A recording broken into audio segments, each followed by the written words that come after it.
नमस्कार। आज फाल्गुन कृष्ण चतुर्थी शके 1935 संकष्ट चतुर्थी विषुव दिन सादर करत आहोत ठाणे वार्ता। ठळक घडामोडी। नववर्ष स्वागत यात्रेत यंदा ढोल ताशांचे सूर निनादणार। जागतिक चिमणी दिनानिमित्त धर्मराज्य पक्षातर्फे चिमण्यांसाठी घरट्यांचं वाटप आणि नववर्ष स्वागत यात्रेतर्फे यंदा गारपीटग्रस्तांसाठी 1 लाख रुपयांची मदत दिली जाणार। या आणि इतर घडामोडी विस्तृतपणे पण काही क्षणातच। ठाणे वार्ता पहा श्रीस्थानक वाहिनीवर। आता सकाळी 9:15 पासून रात्री 9:15 पर्यंत ठाणे वार्ता, ठाण्यातील पहिलं दृकश्राव्य माध्यम। श्रीस्थानक वाहिनी ठाण्याची स्वतःची वाहिनी। ठाण्यातील घडामोडी, कार्यक्रम, वादविवाद, अगदी गाणी, नाटक याचा आनंद घर बसल्या पहा श्रीस्थानक वाहिनी। आपल्या ठाण्याचं हक्काचं व्यासपीठ श्रीस्थानक वाहिनी। ठाणे वार्ता आता संकेतस्थळावर देखील ठाणेवार्ता.com वर क्लिक करा आणि ठाण्याच्या घडामोडी जाणून घ्या। ठाण्यातील पहिलं ऑनलाईन माध्यम ठाणेवार्ता.com। नमस्कार मंडळी, दर रविवारी पाहायला विसरू नका। नमस्कार मंडळी, आपल्या प्रश्नांचं थेट उत्तर। ठाणे वार्ता पहा श्रीस्थानक वाहिनीवर। आता सकाळी 9:15 पासून रात्री 9:15 पर्यंत ठाणे वार्ता, ठाण्यातील पहिलं दृकश्राव्य माध्यम। ठाण्यातील नववर्ष स्वागत यात्रेत यंदा ढोल ताशांचे सूर निनादणार आहेत। कोपिनेश्वर सांस्कृतिक न्यासातर्फे आयोजित पत्रकार परिषदेत ही माहिती देण्यात आली। ठाण्यातील सुनील गोडसे यांनी वीरगर्जना ढोलताशा पथक सुरू केलंय। या ढोलताशा पथकात 40 मुली आणि 70 मुलं आहेत। गेल्या नोव्हेंबर महिन्यात गोडसे यांनी या ढोलताशा पथकाची स्थापना केली। नाक्यानाक्यावर उभे राहून युवकांनी वेळ घालवण्यापेक्षा त्यांच्या शक्तीचा उपयोग करावा या दृष्टिकोनातून गोडसे यांनी या पथकाची स्थापना केली आहे। मुंबईपासून कल्याणपर्यंत एवढं मोठं हे पहिलंच ढोलताशा पथक असल्याचा दावा गोडसे यांनी यावेळी बोलताना व्यक्त केला। या ढोलताशा पथकाला पुण्याच्या शिवगर्जना पथकातील राजहंस मेहेंदळे यांनी प्रशिक्षण दिले। सध्या आठवड्यातील 3 दिवस हे पथक सराव करते। नववर्ष स्वागत यात्रेत या वीरगर्जना ढोलताशा पथकाचे 2 भाग केले जाणार असून एक पथक स्थिर वादन करेल तर दुसरं पथक नववर्ष स्वागत यात्रेबरोबर फिरेल। गजानन महाराज चौकापासून वीरगर्जना ढोलताशा पथक स्वागत यात्रेबरोबर संचलन करेल तर हरिनिवास इथे या पथकातील दुसऱ्या गटाचं स्थिर वादन होईल। तर नववर्ष स्वागत यात्रेबरोबर असणारं पथक नौपाडा टेलिफोन एक्सचेंजच्या चौकात स्थिर वादन करेल असंही सुनील गोडसे यांनी सांगितलं। टिटवाळा आंबिवली दरम्यान लोकलचे डबे घसरल्यानं आज संध्याकाळी उपनगरीय सेवा विस्कळीत झाली होती। सुदैवानं यामध्ये कोणतीही जीवितहानी झाली नाही। टिटवाळ्यावरून आलेल्या 9 डब्यांच्या उपनगरीय गाडीचे 5 डबे मागे राहिले आणि 4 डबे घेऊन गाडी सुसाट वेगानं पुढे गेल्यामुळे हा अपघात झाला। ही उपनगरीय गाडी टिटवाळ्यावरून दुपारी 2:30च्या सुमारास सुटली होती। मात्र टिटवाळा आंबिवली दरम्यान गाडीचे मागचे 5 डबे अचानक निसटले, त्यामुळे पुढचे 4 डबे घेऊन उपनगरीय गाडी छत्रपती शिवाजी टर्मिनसच्या दिशेनं निघाली। मात्र ही गोष्ट लक्षात येताच गाडी थांबवण्यात आली, यामुळे उपनगरीय सेवा विस्कळीत झाली होती। आज जागतिक चिमणी दिन असून चिमण्यांना निवासासाठी घरटं मिळावं म्हणून धर्मराज्य पक्षातर्फे शेकडो चिमण्यांची घरटी वाटली जाणार आहेत। गेली 3 वर्ष हा उपक्रम धर्मराज्य पक्षातर्फे राबवला जातोय। चिमण्या या पर्यावरणातील बदलाबाबत खूपच संवेदनशील असतात। धूर, दूषित पाणी, कर्णकर्कश आवाज, मोबाईल फोनच्या लहरी चिमण्यांना जीवघेणी ठरल्या आहेत। जगभरात चिमण्यांचं प्रमाण कमी होण्यासाठी शिसेरहित पेट्रोलमधील काही घटकांचा परिणाम झालाय। लहान पिल्लांसाठी पोषक असलेले वातावरणातील किडे या घटकांमुळे मारले जातात आणि पिल्लू असताना किडे न मिळाल्यामुळे पिल्लांच्या मृत्यूचा दर वाढत आहे। वृक्षतोडीमुळे चिमण्यांना घरट्यांसाठी जागा शिल्लक नाही। पूर्वी अंगणामध्ये धान्य वाळवलं जात असे, अंगणातच भांडी धुतली जायची, त्यामुळे धान्य आणि अन्नाचे कण हे चिमण्यांचं खाद्य असायचं। आता फ्लॅट संस्कृतीमुळे अंगण राहिलेलं नाही।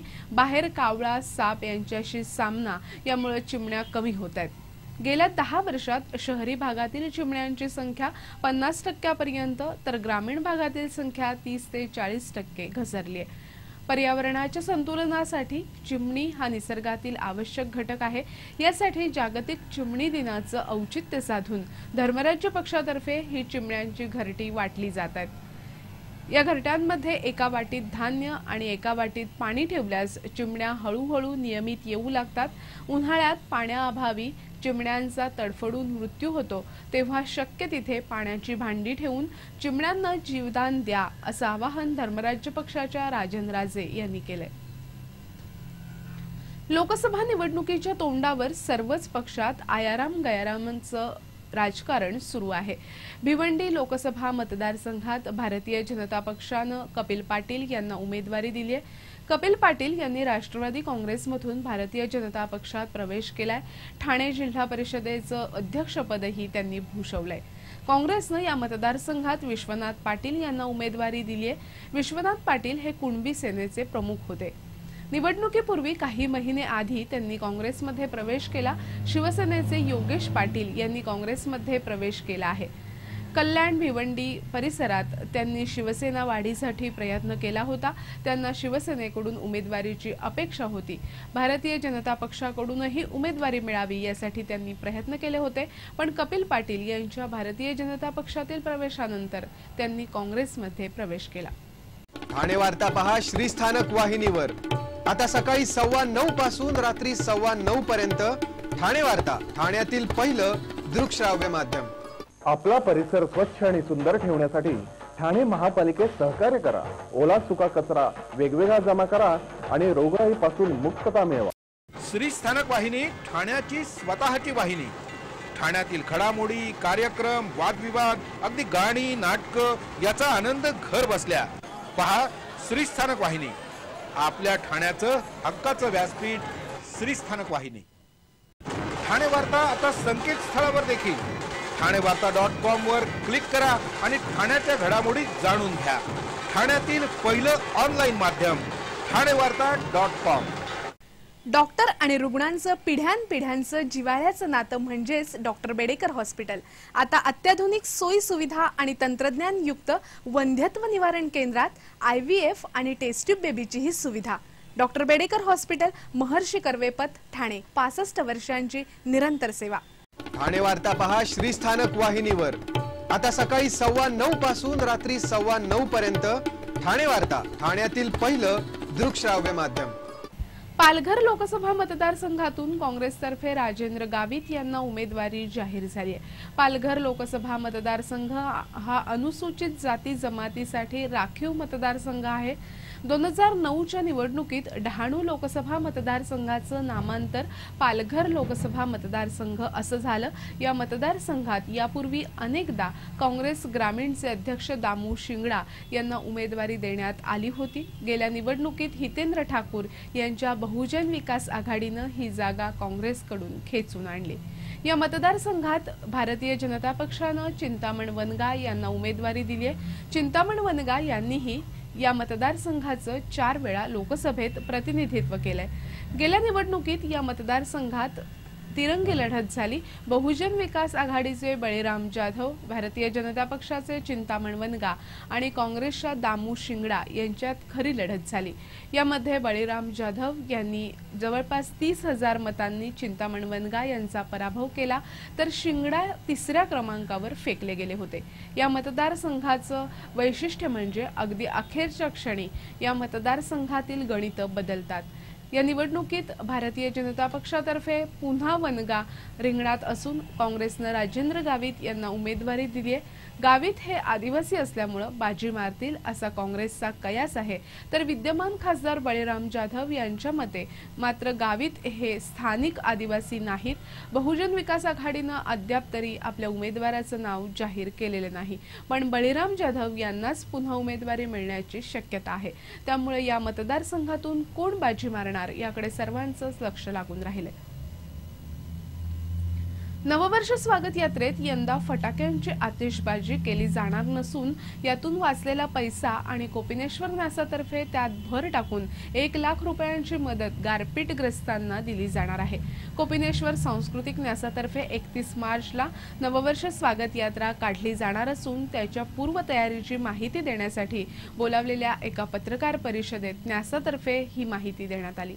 दरवर्षी नववर्ष स्वागत यात्रेच्या पूर्वसंध्येला फटाक्यांची आतिषबाजी केली जाते, मात्र फटाक्यांवर पैसे उधळण्याबाबत आक्षेप आल्यामुळे फटाक्यांची आतिषबाजी न करण्याचा निर्णय घेण्यात आल्याचं यावेळी सांगण्यात आलं। यावर्षी नववर्ष स्वागत यात्रेत मतदारांना मतदान करण्यासाठी आवाहन केले जाणार आहे। विविध विषयांवरील 30 ते 40 चित्ररथ या यात्रेत सामील होतील असा अंदाज यावेळी व्यक्त करण्यात आला। मासुंदा तलावावर नववर्षाच्या पूर्वसंध्येला दीपोत्सव साजरा केला जाणार असून फटाक्यांच्या आतिषबाजीऐवजी आकाशात 1000 कंदील सोडण्याची योजना आहे।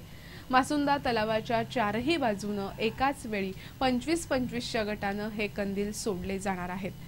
दरवर्षीप्रमाणे यंदाही भव्य रांगोळी काढली जाणार असून यंदा यासाठीचं ठिकाण मात्र बदलण्यात आलंय। संस्कार भारतीतर्फे 12 ज्योतिर्लिंगांचं दर्शन घडवणारी भव्य रांगोळी श्रीराम व्यायामशाळेच्या मैदानावर चितारली जाणार आहे। नववर्ष स्वागत यात्रेत राजकीय पक्षांचा कोणताही उल्लेख असणार नाही, तसंच त्याचं व्यापारीकरणही होऊ दिलं जाणार नाही असं यावेळी सांगण्यात आलं। छत्रपती शिवाजी महाराजांच्या पुतळ्यास पुष्पहार महापौरांनी अर्पण केल्यानंतर कोपिनेश्वर मंदिरापासून नववर्ष स्वागत यात्रा काढली जाणार आहे। रंगोबापूजी चौक, दगडी शाळा, गजानन महाराज चौक, 3 पेट्रोल पंप, हरिनिवास चौक, नौपाडा टेलिफोन एक्सचेंज, गोखले रस्ता, समर्थ भांडार, राम मारुती रस्ता, लालबाग, अजरामर चौक मार्गे ही स्वागत यात्रा कोपिनेश्वर मंदिरात विसर्जित होणार आहे। यावर्षी कर्नावट क्लासेसचे प्रमुख SP कर्नावट हे स्वागताध्यक्ष आहेत। ही नववर्ष स्वागत यात्रा नुसती रस्त्यावर उभं राहून पाहण्यापेक्षा काही अंतर तरी या नववर्ष यात्रेत सहभागी व्हावं असं आवाहन कोपिनेश्वर सांस्कृतिक न्यासाचे अध्यक्ष माय गोखले यांनी केलंय।